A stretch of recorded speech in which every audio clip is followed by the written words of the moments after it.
Elle voulait mon silence. Pas un silence brutal, pas une interdiction claire. Un silence poli, enveloppé de bonnes manières, de sourires mesurés, de phrases dites à voix basse. Un silence qui ne choque personne, parce qu'il ressemble à de la sagesse. Ce jour-là, dans le salon trop bien rangé, ma belle-fille a posé sa main sur mon bras et m'a dit qu'il valait mieux ne pas remuer le passé, pour le bien de tout le monde, pour préserver l'harmonie. Je l'ai regardée. Elle parlait doucement, comme on parle à quelqu'un que l'on croit déjà convaincu. Mon fils était là, assis un peu en retrait, le regard fuyant. Il n'a rien ajouté. Son silence appuyait le sien. À cet instant précis, j'ai compris que ce qui m'était demandé n'était pas de la discrétion, mais une disparition progressive. Ma belle-fille a continué. Elle expliquait que certaines choses n'avaient plus besoin d'être dites. Moins, que les décisions étaient prises depuis longtemps, que revenir sur certains détails ne ferait que compliquer. Elle utilisait des mots soigneusement choisis. Responsabilité, sérénité, respect. Aucun de ces mots ne contenait ma voix. Je sentais la pression monter, non pas comme une menace, mais comme une évidence imposée. Si je parlais, je deviendrais celle qui dérange, celle qui crée des tensions inutiles, celle qui refuse d'accepter l'ordre naturel des choses. Elle comptait sur cette peur-là, sur mon désir ancien de ne pas briser l'équilibre familial. Je me suis entendu répondre que je comprenais. Une phrase courte, prudente. Elle a souri. Ce sourire m'a glacé. Il n'était pas rassurant. Il était satisfait. Elle croyait avoir obtenu ce qu'elle voulait. Mon consentement silencieux. Mon retrait. Ce qu'elle ignorait, c'est que je n'avais pas dit oui. J'avais simplement gagné du temps. Quelques jours plus tard, nous étions assis dans le bureau du notaire. Un rendez-vous présenté comme une formalité. Une simple mise à jour, avait dit ma belle-fille. Rien d'inquiétant. Elle s'exprimait avec assurance, comme si elle connaissait déjà l'issue. Je reconnaissais cette assurance. Elle reposait sur l'idée que je me tairais. Comme toujours, le notaire a ouvert le dossier. Il a feuilleté lentement. Puis il a levé les yeux. Son regard n'était ni accusateur ni complaisant. Il a posé une question simple. Ni le haut, une question factuelle. Qui avait pris telle décision? À quelle date? Sur quelle base? Le silence est devenu lourd. Ma belle-fille a tenté de répondre à ma place. Le notaire l'a interrompu, calmement. Il a dit qu'il avait besoin de toute la vérité, pas d'une version arrangée, pas d'un consensus familial. De faits précis, vérifiables. Il a ajouté que sans cela, rien ne pouvait être validé. Cette phrase a tout changé. Pour la première fois depuis longtemps, mon silence n'était plus attendu. Il devenait suspect. Ma belle-fille a crispé les lèvres. Elle a jeté un regard rapide vers mon fils. Elle n'avait pas prévu cela. Elle pensait contrôler le récit. Elle n'avait pas compris que le droit ne fonctionne pas à l'implicite, qu'il exige des paroles claires, des responsabilités assumées. Je sentais mon cœur battre plus fort, mais ma voix est restée calme quand le notaire s'est tourné vers moi. Il m'a demandé si j'avais connaissance de certains éléments. La question était directe. Impossible à esquiver sans mentir. J'ai répondu, simplement, sans accusation, sans émotion excessive. J'ai dit ce que je savais, ce que j'avais vu, ce que je n'avais jamais validé. À mesure que je parlais, je voyais le visage de ma belle-fille changer. Son assurance se fissurait. Elle comprenait que mon silence n'était plus une option. Le notaire prenait des notes. Il posait d'autres questions. Chaque réponse ouvrait une brèche dans le récit lisse qu'elle avait préparé. Mon fils restait muet. Ce silence-là n'était plus une protection. Il devenait une absence. Hey, je ne lui en voulais pas encore.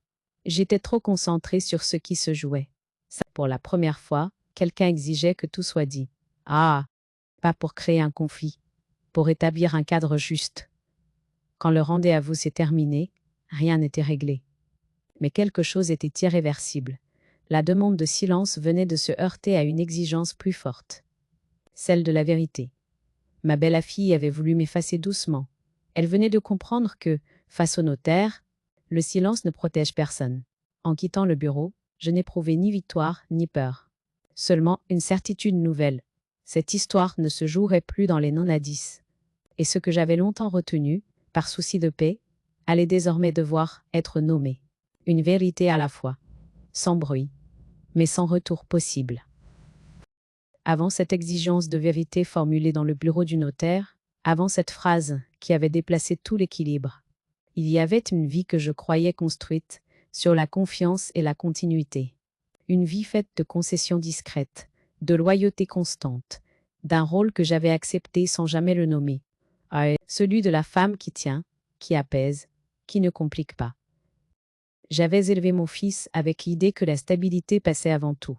J'avais appris très tôt à faire passer l'intérêt collectif avant le mien. Dans notre famille, on ne parlait pas fort. On réglait les choses en silence. On ne montrait pas les fissures. Cette culture du non a dit, je l'avais intégrée comme une vertu. Elle m'avait permis de traverser des périodes difficiles, sans éclat, sans plainte. Quand mon fils s'est marié, j'ai accueilli ma belle-fille avec cette même disposition intérieure. Je ne cherchais pas à m'imposer, encore moins à contrôler. Je voulais que les choses se passent bien. Je pensais que la meilleure façon de trouver sa place était de ne pas la réclamer. J'ignorais alors que ce retrait volontaire serait interprété comme une absence définitive. Au début, nos relations étaient cordiales. Elle parlait beaucoup, décidait vite, avait des idées claires sur ce que devait être une famille moderne. Je l'écoutais, parfois surprise, parfois réservée. Je me disais que chaque génération avait ses codes, que je devais m'adapter. Mon fils semblait rassuré par cette dynamique. Il laissait faire. Et moi aussi. Progressivement, j'ai pris l'habitude de me tenir en retrait lors des discussions importantes. Non parce qu'on me l'imposait ouvertement, mais parce que ma présence semblait secondaire. On me consultait pour la forme. On m'informait après coup. Je ne protestais pas. Je pensais préserver l'équilibre. Je ne voyais pas que cet équilibre se construisait sans moi. J'ai toujours été celle qui arrange, qui comprend, qui temporise. Celle à qui l'on demande de patienter, de faire preuve de sagesse. Ce rôle m'a longtemps donné une forme de valeur silencieuse.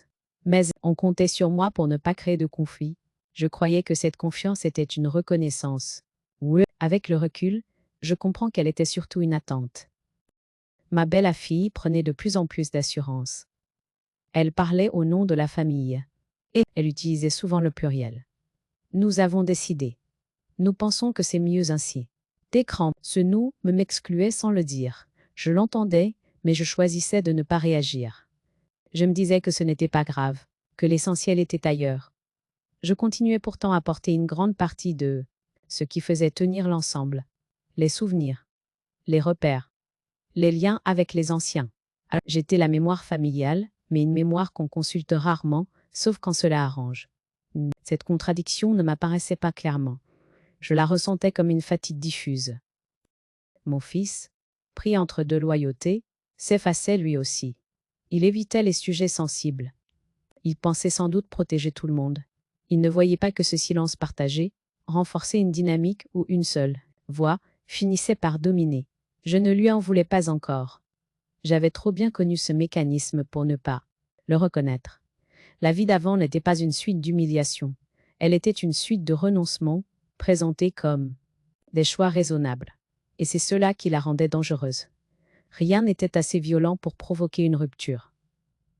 Tout était suffisamment doux pour s'installer durablement. Avec le recul, je comprends que cette période a posé les bases de ce qui allait suivre. En acceptant trop longtemps de me taire pour préserver la paix, j'avais contribué à créer un espace où mon silence devenait une norme attendue. Et lorsque cette norme a été remise en cause, elle a surpris tout le monde. Sauf moi. Car au fond, bien avant le notaire, bien avant les documents et les décisions, quelque chose en moi savait déjà que cette place silencieuse n'était pas tenable. Après, je ne l'avais simplement pas encore formulée. Pas encore autorisée à devenir une parole. Les premiers signes de rejet ne se sont jamais présentés comme tels. Ils se glissaient dans le quotidien avec une douceur, presque attentionnée, ce qui les rendait difficiles à nommer, encore plus difficiles à contester. Rien de brutal, rien d'ouvertement hostile. Seulement une succession de gestes, de phrases, de décisions minuscules qui, mises bout à bout, redessinaient lentement ma place. Ma belle-fille avait une façon très particulière de parler pour les autres. Elle disait souvent que ce serait plus simple si, que tout le monde préférait que que ce n'était pas nécessaire d'entrer dans les détails. Elle utilisait des tournures inclusives, mais je remarquais que je n'étais jamais réellement incluse. Les décisions semblaient déjà prises quand elle m'était présentée. Mon rôle se limitait à acquiescer ou à me taire. Au début, je pensais que c'était de l'enthousiasme, une volonté de bien faire. Elle organisait, elle planifiait, elle gérait. Je me disais que je devais la laisser trouver sa place, ne pas donner l'impression de m'imposer. J'avais peur d'être perçue comme la belle-mère intrusive. Alors je reculais d'un pas, puis d'un autre. Sans m'en rendre compte, je sortais du cadre. Les remarques ont commencé à apparaître, toujours sous couvert de bienveillance. Short, tu dois être fatigué, repose à toi. Laisse à nous gérer. C'est compliqué pour toi. Ce genre de choses. Des phrases dites avec un sourire, parfois même avec une main posée sur mon bras. Buf. Si je réagissais, je devenais celle qui refuse l'aide. Celle qui ne comprend pas les réalités modernes. Alors je souriais aussi. Et je me taisais. Je me souviens d'un repas précis. Nous étions tous autour de la table. On parlait d'un projet familial. J'ai tenté de donner mon avis, calmement. Ma belle-fille m'a coupé, doucement, pour dire que ce point avait déjà été vu, qu'il ne fallait pas s'inquiéter. Mon fils a hoché la tête, machinalement. Personne n'a relevé. J'ai senti quelque chose se refermer en moi. Ce n'était pas de la colère. C'était une mise à l'écart claire, mais silencieuse. Peu à peu, j'ai cessé de parler spontanément. Non parce que je n'avais plus d'idées, mais parce que je savais déjà comment elles seraient accueillies. Reformulées, corrigées, écartées. Le silence devenait plus confortable que l'humiliation discrète. Je me persuadais que c'était une preuve de maturité. Je ne voyais pas que c'était une habitude qui m'effaçait. Les informations arrivaient de plus en plus tard. Un rendez-vous pris sans m'en parler. Une décision expliquée après coup. Quand je posais une question, on me répondait que ce n'était pas important, que tout était sous contrôle. Cette phrase revenait souvent. Sous contrôle, mais pas le mien. Ma belle-fille parlait parfois de moi à la troisième personne, même quand j'étais là. Elle disait qu'il faudrait penser à son confort, à ce qui serait mieux pour elle. Je devenais un sujet, pas une interlocutrice. Ce glissement m'a profondément atteinte. Mais je ne savais pas encore comment le formuler sans passer pour excessive. Mon fils, lui, se murait dans un silence prudent. Il évitait mon regard quand les décisions me concernaient. Je comprenais sa peur du conflit. Je la connaissais trop bien. Je l'avais vécue toute ma vie. Mais cette compréhension ne suffisait plus à apaiser le malaise grandissant. Ces petites humiliations n'étaient jamais assez graves pour provoquer une rupture franche. Elles étaient précisément calibrées pour passer inaperçues. Elles s'accumulaient lentement, usant ma légitimité sans jamais la contester ouvertement. Et c'est cela qui les rendait si efficaces. Je commençais à douter de moi, de ma mémoire, de ma pertinence. Je me demandais si je n'exagérais pas, si je ne devenais pas trop sensible. Cette remise en question constante était peut-être la blessure la plus profonde. Elle me faisait porter la responsabilité de ce que je subissais. Avec le recul, je comprends que ces signes n'étaient pas anodins. Ils préparaient le terrain. Or, ils installaient l'idée que mon silence était normal, attendu, nécessaire. Ils rendaient possible ce qui allait suivre. Une demande claire, formulée sans honte, que je me taise, pour de bon. Mais ce que ma belle-fille n'avait pas compris, c'est qu'un silence trop longtemps imposé finit par changer de nature. Il cesse d'être une soumission. Il devient une observation. Et parfois, le prélude à une vérité que plus personne ne peut empêcher de surgir. La goutte d'eau n'a pas été une dispute, ni même une phrase de trop. Elle a pris la forme d'un détail administratif, glissé dans une enveloppe banale, un après-midi ordinaire. C'est ainsi que les vraies injustices se présentent souvent, sans éclat, sans témoin, avec une apparence de normalité qui les rend d'autant plus violentes. Je faisais le tri de quelques papiers quand je suis tombée sur une copie de document que je n'avais jamais signé. Mon nom y figurait pourtant, imprimé proprement, à l'endroit exact où aurait dû se trouver mon accord. Une décision concernant un bien qui me concernait directement, prise en mon absence, validée sans que je sois consultée. J'ai relu plusieurs fois, persuadé d'avoir mal compris. La date. Les références. Tout était précis. Trop précis pour être une erreur. Mon premier réflexe a été de chercher une explication rassurante. Une confusion, peut-être. Une mauvaise transmission. J'ai appelé mon fils. Il a hésité. Longtemps. Puis il a dit que ce n'était rien d'important, que tout avait été fait dans l'intérêt de la famille, qu'il ne fallait pas s'inquiéter. Sa voix trahissait une gêne qu'il ne parvenait pas à masquer. Il parlait vite, comme pour refermer la conversation avant que je ne pose trop de questions. J'ai alors compris que ce document n'était pas un accident. Il était le résultat logique de tout ce qui avait précédé. Mon silence avait été interprété comme un blanc à seing. Mon retrait comme une autorisation tacite. Là, on avait décidé qu'il était plus simple d'agir sans moi que de risquer une parole qui dérange. Quand j'ai confronté ma belle-fille, elle n'a pas nié. Elle a expliqué. Calmement.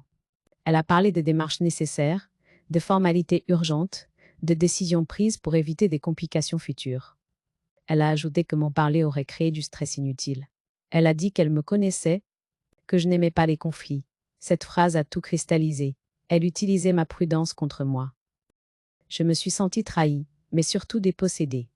Pas seulement d'un droit, mais de ma capacité à décider, pour moi, à même. Ce n'était plus une série de petites humiliations. C'était un acte clair, concret, mesurable. Une ligne franchie sans retour possible. J'ai réalisé alors que ce qui se jouait dépassait largement une question de bien. Il s'agissait d'un effacement méthodique, d'une mise à l'écart organisée, rendue possible par des années de silence accepté. Ils n'avaient pas seulement parlé à ma place. Ils avaient agi à ma place. Je me souviens d'un moment très précis. J'étais assise seule, le document devant moi, les mains posées, à plat, sur la table. J'ai ressenti une colère froide, sans cri, sans tremblement. Une colère qui ne cherchait pas à exploser, mais à comprendre, à mesurer, à agir. Pour la première fois, je n'ai pas cherché à préserver l'harmonie. Je n'ai pas pensé à apaiser. J'ai pensé à me protéger. Cette bascule intérieure a été immédiate, presque tranquille. Comme si quelque chose, en moi, attendait ce signal pour se réveiller. Je me suis demandé jusqu'où cela irait si je continuais à me taire. Quelles autres décisions seraient prises sans moi? Quelle serait la prochaine étape? Une fois ce type de seuil franchi, il n'y a plus de retour à l'innocence. La confiance ne se répare pas avec des explications tardives. Ce jour-là, j'ai compris que je n'étais plus face à une incompréhension familiale, mais à une mécanique d'exclusion. Une mécanique douce, polie, presque invisible, mais terriblement efficace. Et surtout, parfaitement consciente. Je n'ai pas réagi immédiatement. Pas de confrontation. Pas de scène. Je savais désormais que toute réaction émotionnelle serait utilisée pour me décrédibiliser. Que l'on parlerait de sensibilité excessive, de malentendu. Je ne leur offrirai pas cette facilité. J'ai rangé le document. J'ai noté les dates, les noms, les références. J'ai commencé à observer autrement, à écouter différemment. Mon silence changeait de nature. Il cessait d'être une soumission. Il devenait une préparation. Mère, à cet instant précis, sans le formuler encore, j'avais pris une décision irrévocable. Je ne serai plus la variable d'ajustement, je ne serai plus celle dont on suppose l'accord, parce qu'elle ne proteste pas. La goutte d'eau avait fait déborder quelque chose d'essentiel. Je n'étais plus une mère qu'on rassure, ni une belle amère qu'on contourne. J'étais une personne à qui on avait retiré un droit fondamental. Et cette prise de conscience, silencieuse mais ferme, allait changer la suite de l'histoire. Après cette découverte, les nuits ont changé de texture. Elles n'étaient plus seulement longues, elles devenaient peuplées. Mais peu de sommeil, beaucoup de pensées. Et ce va-et-vient incessant entre ce que je avais accepté pendant des années et ce que je venais enfin de nommer. Je restais allongée, mais les yeux ouverts dans l'obscurité, à refaire le film. Pas pour me juger, mais pour comprendre comment j'en étais arrivée là. Je me parlais à voix basse, comme on le fait quand on ne veut pas réveiller la maison. Je me demandais quand j'avais cessé d'être consultée, à quel moment précis j'avais confondu la paix avec l'effacement. Les réponses ne venaient pas d'un seul souvenir, mais d'une accumulation de scènes banales, trop banales pour alerter à temps. C'était cette banalité qui m'avait piégé. Je pensais aussi à mon fils, à l'enfant qu'il avait été, à l'adulte qu'il était devenu. J'essayais de comprendre son silence, sa passivité apparente. Je savais qu'il ne cherchait pas à me blesser. Mais je comprenais désormais que l'absence d'intention n'annule pas les conséquences. Ali, il avait laissé faire. Et ce laisser faire avait permis l'inacceptable. Il y avait, au fond de moi, un conflit ancien qui remontait à la surface. Celui entre la mère qui protège et la femme qui doit se protéger elle-même. Pendant longtemps, j'avais choisi la première, persuadée que ce choix était le plus noble. Cette nuit-là, pour la première fois, je me suis autorisée à penser que la noblesse pouvait aussi consister à poser des limites. Je priais parfois, pas par habitude religieuse, mais par besoin de clarté. Je ne demandais pas de punition. Je demandais de comprendre ce qui était juste, ce qui relevait de ma responsabilité, et ce qui ne m'appartenait plus. Ces moments de recueillement silencieux me ont aidé à distinguer la culpabilité que l'on m'avait transmise de celle qui m'incombait réellement. Peu à peu, j'ai commencé à écrire. Pas un journal intime, mais des notes précises. Des dates, des faits, des phrases exactes entendues. Je voulais sortir de là. Émotion brute pour entrer dans quelque chose de plus structuré. Cette mise à plat m'a rassurée. Elle me donnait une prise. Elle transformait mon ressenti en éléments concrets. Même, je me suis aussi mise à chercher des informations. Discrètement. Sans en parler. Je lisais, je comparais, je vérifiais. Je voulais savoir ce que je pouvais faire et surtout ce que je ne pouvais pas faire. Cette démarche n'était pas animée par un désir de revanche, mais par un besoin de cadre. Je ne voulais plus avancer à l'aveugle. À mesure que je comprenais les mécanismes, une chose devenait évidente. Mon silence avait été interprété comme une faiblesse exploitable. Pas par méchanceté gratuite, mais par opportunisme tranquille.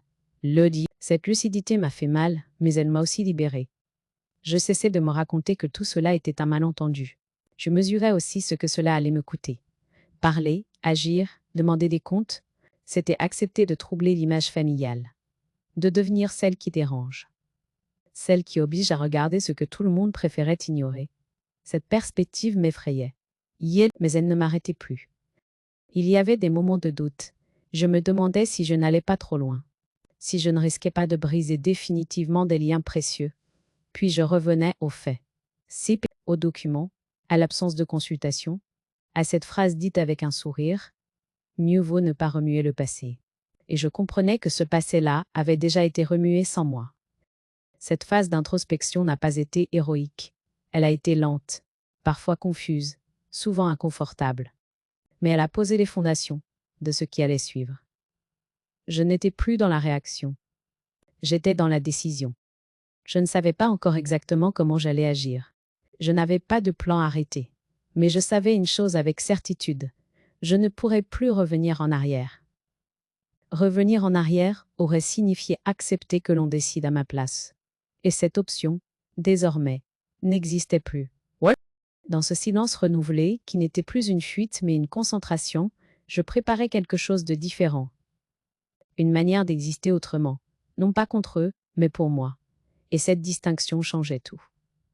La décision prise intérieurement devait maintenant trouver une forme concrète. Il n'y avait pas dans la précipitation, pas dans l'émotion. Je savais que chaque geste mal posé pourrait être retourné contre moi. Alors j'ai avancé avec méthode, comme on traverse un terrain instable en regardant chaque pas. Rien ne devait trahir mes intentions. J'ai commencé par prendre rendez-vous avec un notaire. Seul. Je n'ai prévenu personne. Mais j'ai choisi un cabinet discret, recommandé pour son sérieux, pas pour sa complaisance. Le jour venu, j'ai apporté mes notes, mes documents, mes dates. Je n'ai pas raconté une histoire. J'ai exposé des faits. Ce cadre m'a immédiatement rassuré. Ici, le ressenti ne suffisait pas. Il fallait des preuves, des traces, des décisions datées. Le notaire a écouté sans m'interrompre. Il posait des questions précises, jamais orientées. Il ne cherchait pas à savoir qui avait tort moralement. Il cherchait à comprendre ce qui avait été fait, par qui, et avec quel fondement. Cette neutralité était exactement ce dont j'avais besoin. Je savais Pour la première fois depuis longtemps, je n'avais pas à me justifier d'exister. Nous avons passé en revue les biens, les actes, les procurations implicites. Ce travail était technique, parfois aride, mais profondément structurant. Chaque élément remis à sa place redonnait de la cohérence à ce qui m'avait été confisqué. Je comprenais enfin ce qui relevait de mon droit et ce qui ne pouvait m'être retiré sans mon accord explicite. J'ai ensuite ouvert un nouveau compte bancaire, à mon nom seul. Un geste simple, presque banal, mais symboliquement fort. Il marquait une autonomie que je n'avais plus exercée depuis longtemps. J'y ai transféré ce qui m'appartenait légitimement. Mais rien de caché, rien d'illégal. Juste une séparation claire entre ce qui relevait du commun et ce qui relevait de moi. Parallèlement, j'ai entamé les démarches pour mettre à jour mon testament. Là encore, j'ai avancé sans bruit. J'ai réfléchi longuement à ce que je voulais transmettre, et surtout à ce que je ne voulais plus voir détourné. Ce travail m'a obligé à regarder les choses en face. Néo a accepté que la transmission ne pouvait pas être fondée sur la seule loyauté affective. Chaque décision était pesée. Je ne cherchais pas à punir. Je cherchais à protéger. Itrad, cette nuance disait tout. Elle m'empêchait de céder à la colère. Elle me maintenait dans une posture droite, difficile à attaquer. Je savais que toute trace d'agressivité serait exploitée pour me discréditer.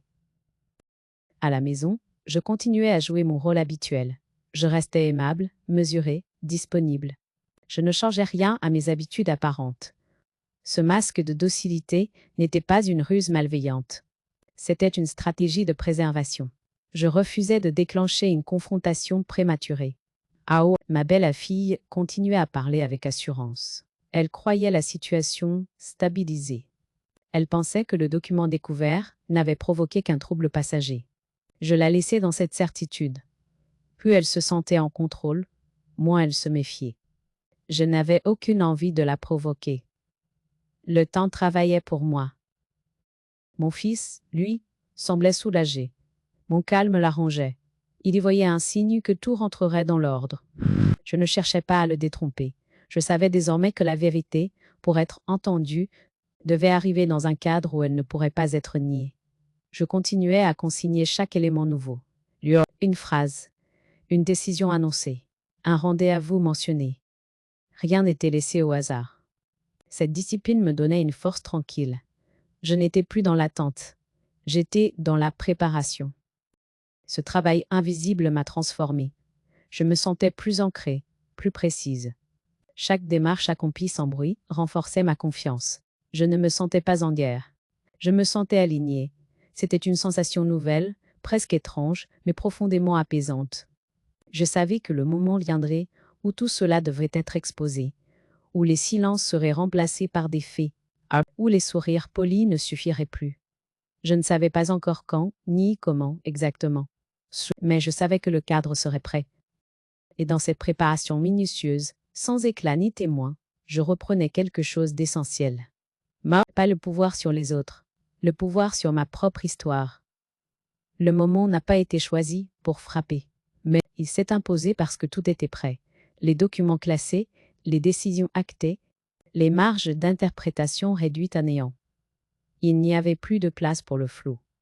C'est dans ce cadre précis que la confrontation a eu lieu, sans éclat, mais sans retour possible.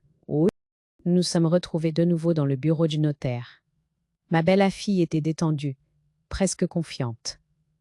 Elle parlait comme à son habitude, avec cette assurance tranquille de ceux qui pensent maîtriser le récit. Mon fils l'accompagnait, silencieux, légèrement en retrait. Moi, je me tenais droite, calme, sans intention de convaincre. Je n'étais pas venue pour expliquer, j'étais venue pour constater. Le notaire a commencé par rappeler les faits, pas les émotions, les actes, les décisions prises sans mon accord, les documents établis en mon absence, les conséquences juridiques de ses choix. Sa voix était neutre, précise, implacable. Chaque phrase réduisait un peu plus l'espace dans lequel ma belle-fille tentait de se mouvoir. Elle a essayé d'intervenir, de reformuler, de contextualiser. Le notaire l'a arrêté, poliment mais fermement. Il a expliqué que certaines démarches étaient juridiquement contestables, que d'autres ne pouvaient tout simplement pas être validées sans mon consentement explicite. Il a ajouté que toute régularisation nécessitait désormais une transparence totale. Je n'ai pas parlé immédiatement. Je n'en avais pas besoin. Les faits parlaient pour moi. Quand le notaire s'est tourné vers moi, ce n'était pas pour me demander de me défendre, mais pour confirmer ce que j'avais déjà exprimé par écrit. J'ai répondu brièvement. Oui. Non. Je n'avais pas été informé. Je n'avais pas donné mon accord. À ce moment-là, quelque chose s'est fissuré. L'assurance de ma belle-fille a laissé place à une irritation mal contenue. Elle a parlé de malentendus, de bonne foi, de décisions prises dans l'urgence. Le notaire a rappelé que la bonne foi ne dispense pas du respect des règles. Ah oui, cette phrase a suspendu la pièce dans un silence lourd. Mon fils a enfin pris la parole. Sa voix tremblait légèrement. Il a tenté de minimiser, de plaider l'apaisement. Il parlait de famille, de liens à préserver. Le notaire l'a écouté, puis a répondu que le droit n'avait pas vocation à préserver des apparences, mais à garantir des équilibres. Que ce cadre existait précisément pour éviter que certains ne soient écartés au nom d'une harmonie factice. Je ressentais une étrange sérénité. Il n'y avait ni triomphe, ni colère. Juste la confirmation que ce que Justy avait préparé produisait son effet. Le piège n'était pas une embuscade. C'était une clarification. Et cette clarification n'offrait aucune échappatoire. Le notaire a ensuite exposé les conséquences concrètes. Les actes devraient être révisés, certains annulés. Les biens concernés ne pouvaient plus être gérés, comme auparavant. Toute décision future nécessiterait mon accord formel. Cette énumération a changé la dynamique de la pièce. Ce qui était jusqu'à là implicite devenait contraignant. Ma belle-fille s'est raidie. Elle comprenait qu'elle venait de perdre le contrôle. Non pas parce que j'avais attaqué, mais parce que le cadre ne lui appartenait plus. Non, elle a tenté un dernier regard vers mon fils, comme pour chercher un appui. Il est resté silencieux. Ce silence-là n'était plus une protection. C'était un aveu. Quand la réunion s'est terminée, rien n'était réglé affectivement. Mais juridiquement, tout avait basculé. Les rôles s'étaient inversés. Je n'étais plus celle qu'on informe après coup. J'étais celle sans qui rien ne pouvait se faire. En quittant le bureau, je n'ai rien dit. Pas de reproches, pas de leçons. Ce n'était plus nécessaire. La vérité avait été posée dans un cadre, calme. Il ne pouvait ni contester, ni détourner. Et ce cadre, désormais, me protégeait. Le piège s'était refermé, sans violence, sans cri. Simplement parce que j'avais cessé de me taire là où le silence ne était plus une option. Après la réunion chez le notaire, rien ne s'est effondré immédiatement. Il n'y a pas eu de scène, pas de cri, pas de rupture spectaculaire. Ce qui s'est produit a été plus lent, presque imperceptible au début, mais profondément irréversible. Et quelque chose s'était déplacé, et tout ce qui tenait encore, par habitude, a commencé à se fissurer. Dans les jours qui ont suivi, les conversations ont changé de ton. Les mots étaient prudents, choisis, comme s'ils pouvaient encore réparer ce qui avait été mis à nu. Ma belle-fille évitait désormais certains sujets. Le jour, elle parlait moins, ou parlait à côté. Elle n'osait plus affirmer. L'assurance avait laissé place à une vigilance crispée. Elle savait que chaque phrase pouvait désormais être confrontée à des faits. Mon fils, lui, oscillait entre gêne et fatigue. Il ne cherchait plus à convaincre. Il semblait surtout dépassé par l'ampleur de ce qui venait d'éclater. Ce qu'il avait longtemps tenté d'éviter lui revenait de plein fouet. Le conflit qu'il pensait contenir par le silence se proa imposait désormais comme une réalité incontournable. Et cette fois, il ne pouvait plus s'en abstraire. Autour de nous, la famille élargie a commencé à percevoir le changement. Certains ont posé des questions, d'autres ont préféré détourner le regard. Il y avait une gêne palpable, une difficulté à nommer ce qui se passait. On parlait de tension, de malentendus. Personne n'osait dire que des décisions avaient été prises sans moi, mais que des limites avaient été franchies. Ce silence collectif me frappait, mais il ne me surprenait plus. Les alliances implicites se sont révélées. Ceux qui soutenaient ma belle-fille se faisaient plus discrets. Ceux qui doutaient n'osaient pas encore s'exprimer ouvertement. Chacun cherchait sa place dans ce nouvel équilibre instable. Je regardais cela avec une distance que je n'avais jamais connue. Je n'étais plus au centre de cette dynamique. Je n'avais plus à la réguler. Ma belle-fille a tenté, à un moment, de revenir vers moi. Pas pour s'excuser, mais pour expliquer. Elle parlait de malentendus, de pression, de décisions prises trop vite. Je l'ai écoutée sans l'interrompre. Je n'ai ni acquiescé, ni contredit.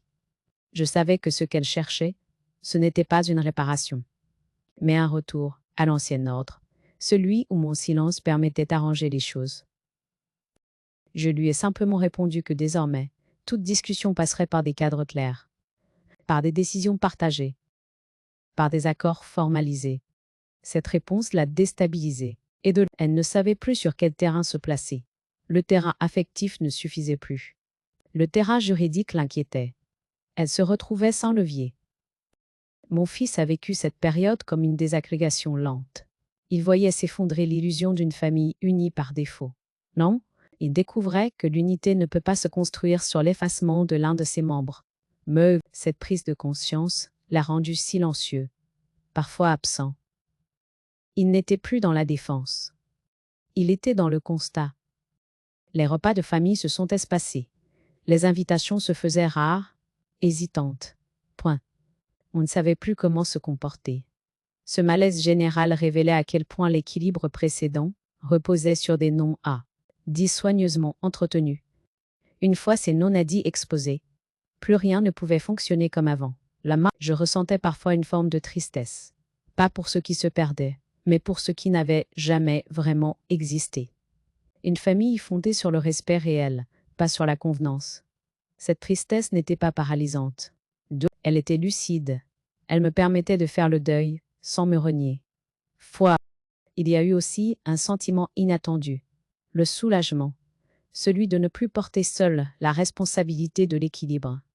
De ne plus être celle qui absorbe, qui temporise, qui excuse. Le chaos apparent n'était pas de mon fait. Il était la conséquence d'une vérité trop longtemps contenue. Peu à peu, chacun a dû se positionner. Certains liens se sont distendus. D'autres ont changé de nature. Rien n'était plus automatique. Et dans cette recomposition silencieuse, je me suis rendu compte que je n'étais plus la variable d'ajustement. J'étais un point fixe.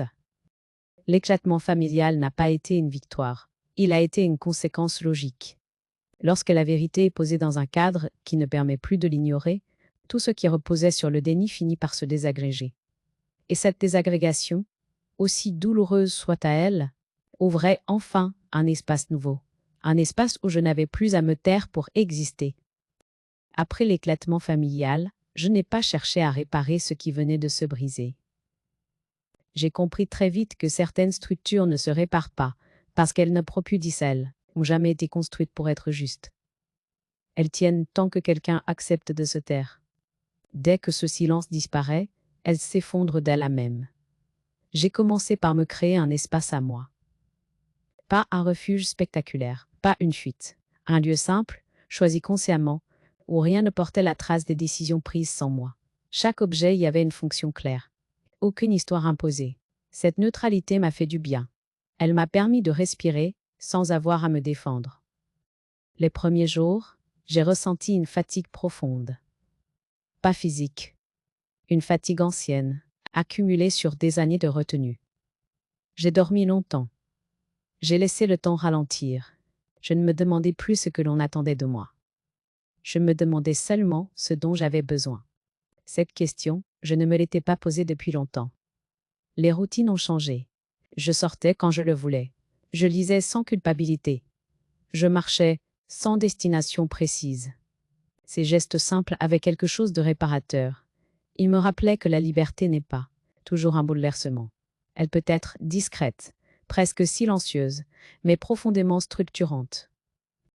Les relations aussi ont évolué. Certaines se sont éloignées naturellement. D'autres se sont révélées plus solides que je ne l'aurais cru. Des personnes que je pensais périphériques sont devenues présentes, sans attente, sans jugement. Ces liens-là étaient légers, parce qu'ils ne reposaient sur aucun rôle prédéfini. Je n'étais ni mère à ménager, ni belle à mère à contenir. J'étais simplement moi. Je pensais parfois à mon fils, pas avec colère, avec une forme de tristesse calme. Je savais qu'il traversait sa propre confusion. Je ne cherchais plus à la résoudre à sa place. Chacun devait désormais affronter les conséquences de ses choix. L'amour ne disparaît pas quand on cesse de se sacrifier. Chat. Il change de forme. Il devient plus honnête ou il s'éteint. Je l'acceptais. Mais ma belle fille n'occupait plus mes pensées comme avant. Elle avait perdu son emprise. Non parce qu'elle avait changé, mais parce que le cadre avait changé. Elle ne pouvait plus agir dans l'ombre. Cette simple limite suffisait à réduire son influence. Je n'avais plus besoin de me méfier en permanence. La clarté me protégeait. Je me suis surprise à ressentir de la sérénité. Une sérénité qui ne venait pas d'une victoire, mais d'une cohérence retrouvée. Mes actes correspondaient enfin à ce que je pensais. Je n'étais plus en contradiction avec moi-même. Cette unité intérieure était nouvelle. Elle compensait largement les pertes apparentes. Il y avait des moments de solitude, bien sûr, mais cette solitude n'était plus une exclusion. Elle était choisie. Elle me permettait de réfléchir sans pression, d'accueillir mes émotions sans les corriger. Je pouvais être triste sans devoir rassurer, lucide sans devoir expliquer. Je repensais parfois à la femme que j'avais été avant, à celle qui croyait que se taire était une preuve de maturité. Je ne la jugeais pas. Elle avait fait ce qu'elle pouvait, avec ce qu'elle savait. Mais je ne voulais plus vivre selon cette logique. Le silence subi n'était pas une sagesse. Il était une abdication lente. Dans cette nouvelle vie, je ne cherchais pas à reconstruire une famille idéale. Je cherchais à me tenir droite, à habiter pleinement ma place, sans négociation permanente. Cette simplicité était plus exigeante que tous les compromis passés, mais elle était infiniment plus juste. Je savais que le chemin n'était pas terminé.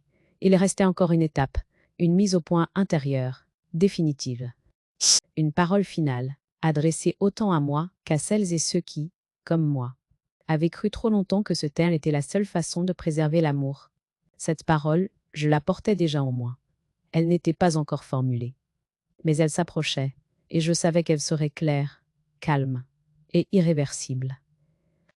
Il m'a fallu du temps pour comprendre ce que cette histoire avait réellement déplacé en moi. Pas seulement des biens, des décisions, des cadres juridiques, quelque chose de plus profond. Une frontière intérieure que j'avais longtemps laissée floue, par peur de déranger, par habitude de composer. Cette frontière, désormais, était nette. Et cette netteté changeait tout. Je repense parfois à la demande initiale. Ce silence qu'on attendait de moi, présenté comme une preuve de sagesse. Je sais aujourd'hui qu'il ne s'agissait pas de paix, mais de confort. Le confort de ceux qui décident, sans rendre de compte. Le confort d'un ordre qui fonctionne, tant qu'une voix accepte de disparaître. Refuser ce silence-là, ce n'était pas trahir la famille. C'était refuser de me trahir moi-même. Je n'ai pas cherché la confrontation. Je n'ai pas voulu humilier, ni écraser. J'ai simplement exigé un cadre où la vérité devait être dite entièrement, sans arrangement, sans raccourci. Ce cadre n'a pas été inventé par moi. Il existait déjà. Je me suis contentée d'y entrer. Enfin, à visage découvert. Et ce simple geste a suffi à faire vaciller ce qui reposait sur l'ombre. Mais il y a eu des pertes. Des liens qui se sont distendus, parfois définitivement. Des habitudes qui ne reviendront pas. Je ne les minimise pas. Elles font partie du prix à payer quand on décide de ne plus se taire. Mais je sais aussi que ces pertes révèlent la nature réelle de ce qui existait. Ce qui ne tient qu'à condition de votre effacement ne mérite pas d'être conservé intact. Je n'éprouve ni fierté excessive, ni amertume. Je me tiens dans un espace plus calme. Un espace où mes décisions ne sont plus prises à ma place, où mon consentement n'est plus supposé. Cette tranquillité n'est pas spectaculaire. Elle se manifeste dans des gestes simples. Une phrase dite sans trembler. Un refus posé sans justification interminable. Une confiance nouvelle dans ma propre perception. Je pense souvent aux femmes qui, comme moi, ont appris très tôt à se taire pour maintenir l'équilibre. C'est à celles à qui l'on a expliqué que parler compliquerait tout, que demander les comptes abîmerait les liens. Je voudrais leur dire que ce n'est pas la parole qui abîme, c'est l'injustice tolérée. Et que le droit, lorsqu'il est utilisé avec droiture, n'est pas une arme contre les autres, mais une protection pour soi. Cette histoire n'est pas celle d'une revanche éclatante. Elle est celle d'un réajustement. d'un déplacement nécessaire pour que chacun reprenne sa place réelle. Si certains s'y sont sentis menacés, c'est peut-être parce qu'ils profitaient d'un déséquilibre qu'ils préféraient ne pas nommer. Ce n'était plus mon rôle de le maintenir. Je n'ai pas cessé d'aimer mon fils. L'amour ne disparaît pas avec la lucidité. Il devient plus exigeant. Il cesse d'être un prétexte au renoncement. Il se tient désormais à distance juste, celle qui respecte autant l'autre que soi-même. Ce changement est difficile, mais il est honnête. Et l'honnêteté, même tardive, vaut mieux que toutes les illusions prolongées. Je regarde aujourd'hui mon parcours sans chercher à le corriger. Chaque étape a eu sa fonction. Le silence d'hier m'a appris à observer. La parole d'aujourd'hui m'a appris à me tenir droite. Je n'efface rien, je transforme. C'est ainsi que je donne un sens à ce qui a été vécu. Je ne cherche plus à convaincre, je ne cherche plus à expliquer. Je vis désormais dans un cadre où ma voix neuve est ni tolérée ni redoutée, mais simplement reconnue comme légitime. Cette reconnaissance ne m'a pas été offerte. Je l'ai prise, calmement, légalement, sans bruit inutile. Et c'est depuis cet endroit précis, stable et enfin habité, que je peux dire, sans colère et sans triomphe, à celles et ceux qui hésitent encore à parler, à poser des limites, à demander des comptes. Le silence peut aussi être une forme de justice.